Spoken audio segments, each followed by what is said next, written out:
kurva yang melengkung habis ini artinya suatu saat wabah ini akan berhenti. Nah, garis ini mewakili kapasitas rumah sakit dan tenaga kesehatan. Jadi semua yang di bawah garis ini kemungkinan besar akan dirawat, tapi yang di atas garis ini kemungkinan besar kesulitan dan bahkan meninggal dunia. Nah, tugas kita adalah membuat kurvanya tuh nggak terlalu melonjak tinggi, sehingga semua orang yang sakit bisa masuk ke dalam rumah sakit dan ditangani oleh petugas kesehatan. Jadi gimana caranya membuat kurva ini menjadi landai? Orang itu sakit nularin orang lain.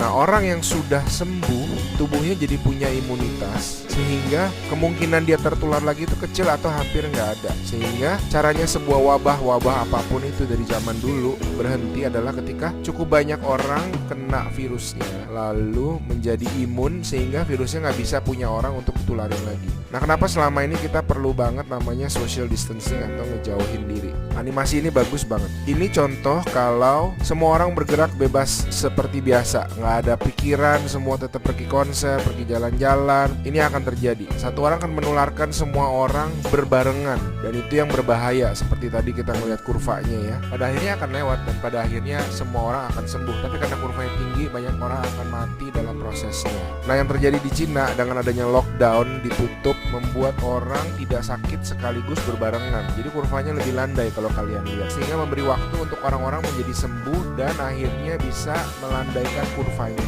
Nah, sekarang kita lihat kalau kita lakukan namanya social distancing, yaitu kalau nggak harus banget nggak usah pergi keluar, kalau nggak penting-penting banget nggak usah ketemu temen, nggak usah ada social function, semuanya ditunda dulu. Kita lihat apa yang terjadi.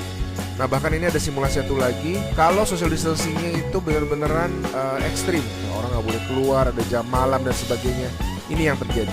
Kita lihat beda banget kan. Jadi ada orang yang akan tetap sakit, tapi mereka bisa masuk rumah sakit dan dirawat.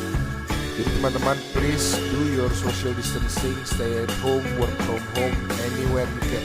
Ada orang-orang yang nggak bisa, saya mengerti, tapi sebisa mungkin lakukanlah semuanya itu. A good way of doing it is to imagine that you do have to go, right, and change your behaviour so that you're not trapped.